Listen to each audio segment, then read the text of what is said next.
شہید احمدی روشن کی اہلیہ کا کہنا ہے، چونکہ ان کی زندگی میں امام آ چکے تھے، کیونکہ یہ امام کے عہد کے ساتھ زندگی گزارے تھے، روزانہ امام سے عہد و پیمان کر کے کیا سانسیں لے رہے تھے، اپنی زندگی کا آغاز امام کے ساتھ گفتگو کرنے سے کرتے تھے، اپنی صبح کا آغاز امام زمانہ کے ساتھ عہد و پیمان اور تجدید بیعت کے ذریعے کرتے تھے۔ ان کی اہلیہ کا کہنا ہے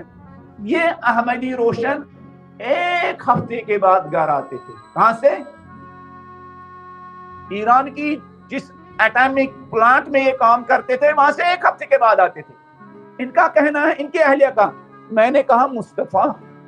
ہم بہت تنگ آ چکے ہیں، ایک ہفتے میں آپ گھر آتے ہیں،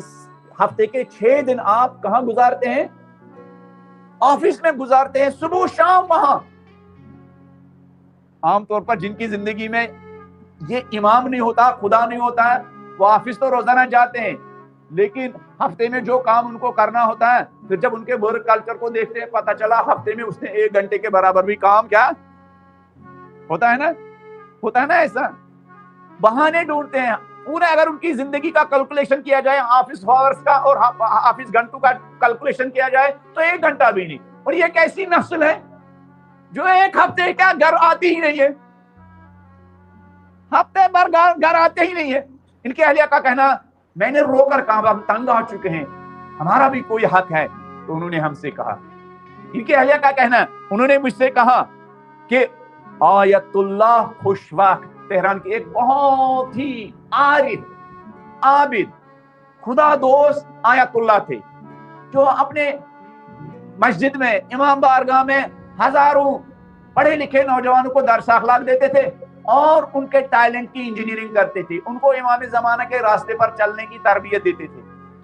یہ اپنی اہلیہ سے کہتے ہیں کہ تم تنگ آ چکے ہو، آیت اللہ خوش وقت بمن گفت، آیت اللہ خوش وقت نے مجھ سے کہا این کارت تاثیر زیادی زر ظہور آقا دارت، تمہارا یہ ایک ہفتے میں کام کرنا اور ایران کی ایٹمک انرجی کے سلسلے میں اپنے ایفرٹس ڈالنا، اپنی توانائی استعمال کرنا، اپنی صلاحیتوں کو استعمال کرنا، مصطفیٰ تمہارے یہ کام امام زمانہ کے ظہور میں بہت بڑا اثر رکھتا ہے۔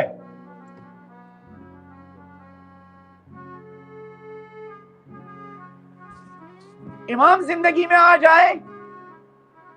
امام کا ویژن زندگی میں آ جائے تو ہماری قوم، ہمارے باصلاحیت لوگوں کی زندگی میں کیا وہ کام چوری کا کلچر ختم ہو جائے گا،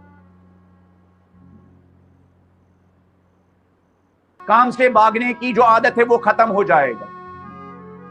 تنہا زندگی گزارنا اور قوم سے ڈیٹیچ ہونا یہ ختم ہو جائے گا،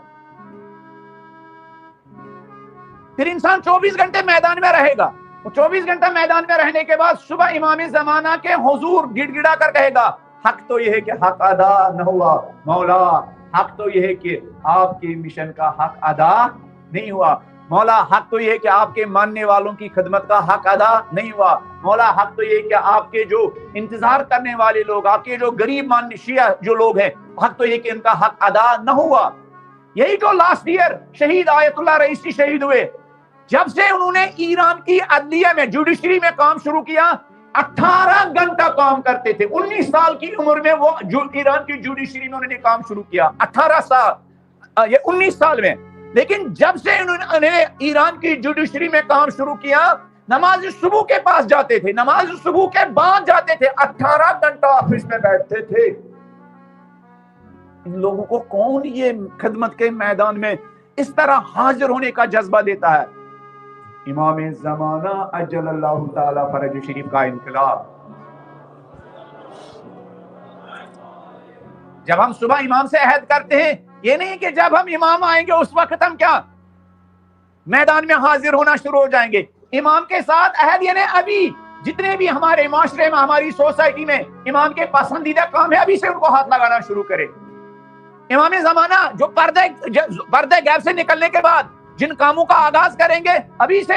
ایک امام زمانہ کا انتظار کرنے والا ابھی سے ان کاموں کو کیا کہیں اپنی ذمہ داری سمجھتا ہے، ڈیوٹی سمجھتا ہے۔ امام کی ایک آرزو ہے کہ